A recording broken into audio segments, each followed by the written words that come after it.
with such power.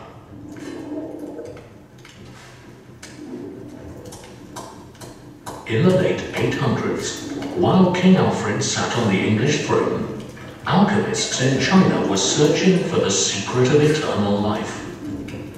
A chance mix of ingredients led them instead to a lethal concoction: gunpowder.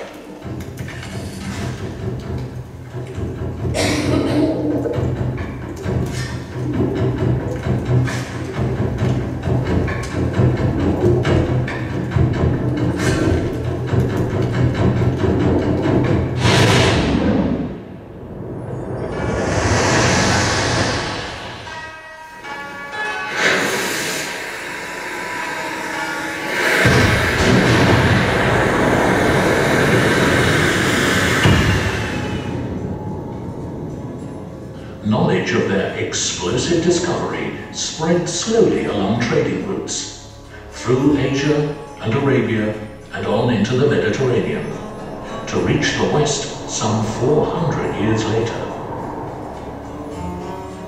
In England, Roger Bacon, a Franciscan friar devoted to scholarship, came across the recipe buried deep in foreign manuscripts.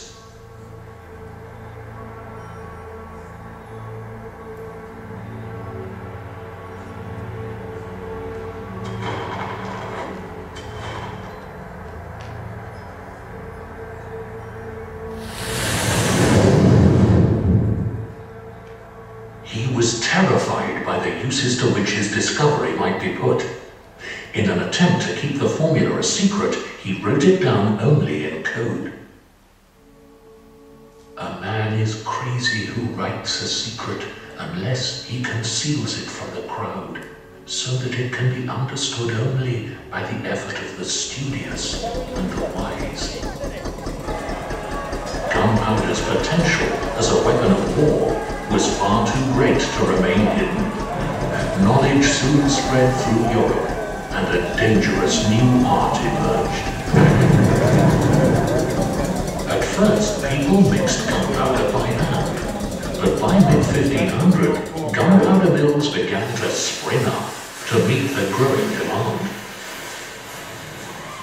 Some needs were secret.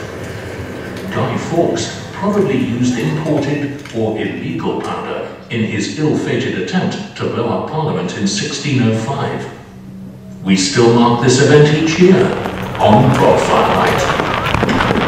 Remember the 5th of November, gunpowder treason.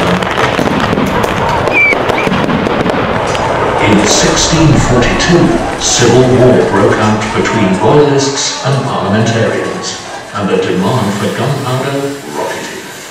The king set up more mills. Gunpowder manufacture began here in the 1660s, and for the next 300 years Waltham Abbey played a major role in British history. Making gunpowder became a complex process, and successful manufacture was crucial to Britain's effective political and military development.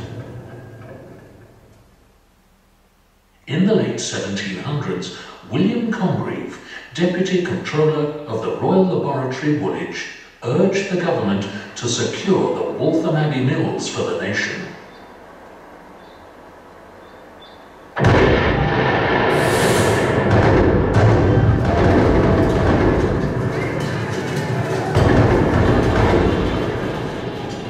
High-quality powder from Waltham Abbey was vital to Nelson's victory at Trafalgar, and 10 years later it was used with success by Wellington at Waterloo.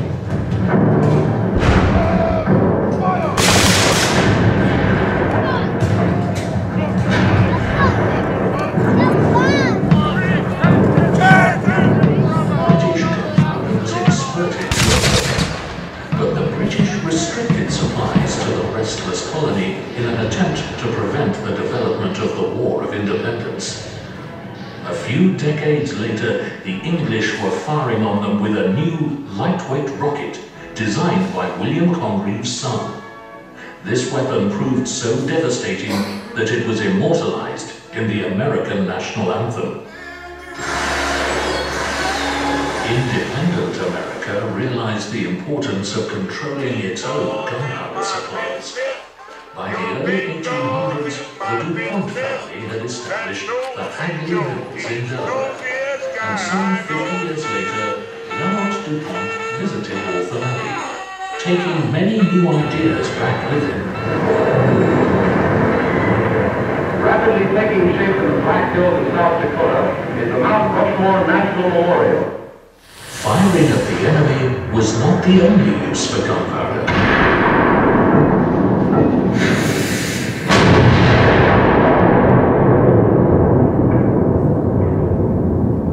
The great engineer, Isambard Kingdom Brunel, used a ton a week to advance his way through the rock for the Great Western Railway Line, completing his great box tunnel in 1851. I'll get you to hop. Right. Gunpowder has shaped the landscape as well as also Hand up! Bang! You got it!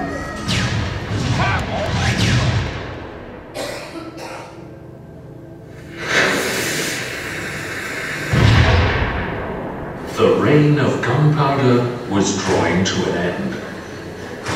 The competition to fire larger projectiles to a more destructive end meant that guns became bigger and bigger, some weighing more than 100 tons, using huge amounts of gunpowder and enveloping everything in a cloud of smoke when fired.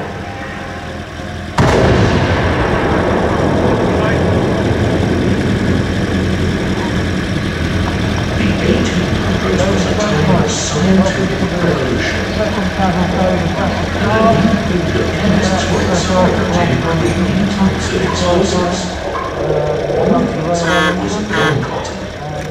First discovered by continental chemists, it was Britain's Sir Frederick Abel who devised the first safe manufacturing process, here at Waltham Abbey.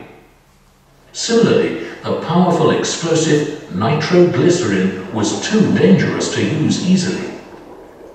Close attention was required in the nitration process. Alfred Nobel from Sweden found a way of harnessing it safely. Combining nitroglycerin and gun-cotton was found to produce a powerful propellant, which was safe to handle. Developed as cordite, it is still in use today.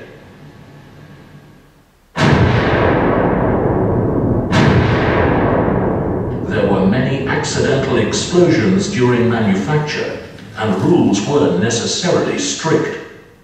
Workers were encouraged to work at a leisurely pace rather than risk mistakes, and a special police force searched their pockets for items that could spark an explosion, such as cigarettes, pipes, and tinderboxes. During the First World War, cordite and other high explosives completely changed the nature of gunpowder. Both sides fired off burst of ammunition in an attempt to blast the other into submission. All for you. I don't know if you've already there, but you've got it. That's what we should have. There's a kick-off there. Two kinds of goal, not sure who got the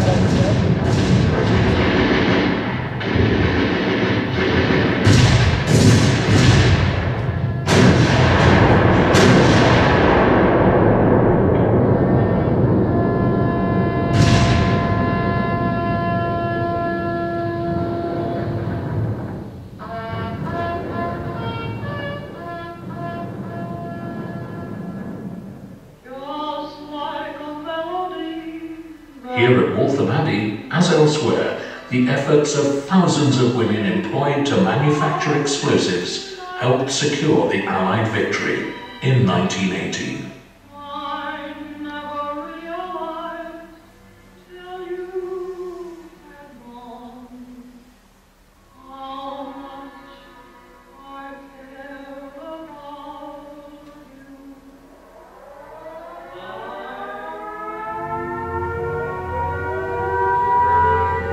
During the Second World War, high explosives brought terror to the civilian populations of Europe as well as their armies.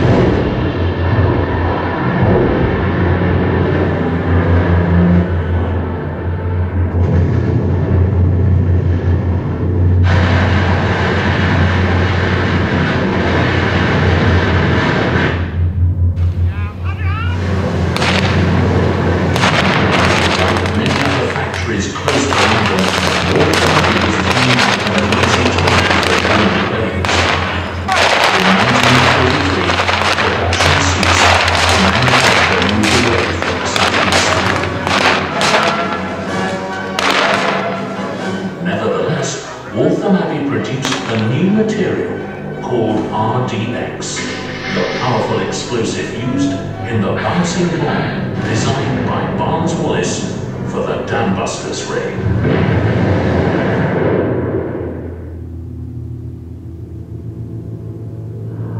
Research continued at Waltham Abbey after the war. Much of this still remains secret.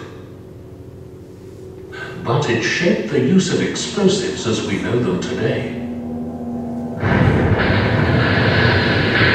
and played a significant role in wider developments, such as ejector seat technology, and materials such as the protective armor Kevlar.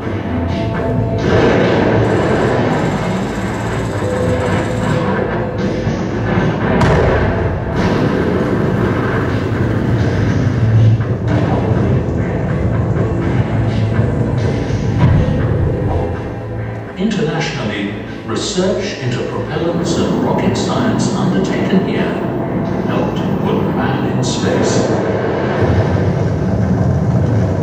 We have come a long, long way in our understanding and use of explosives since those Chinese alchemists made their chance discovery.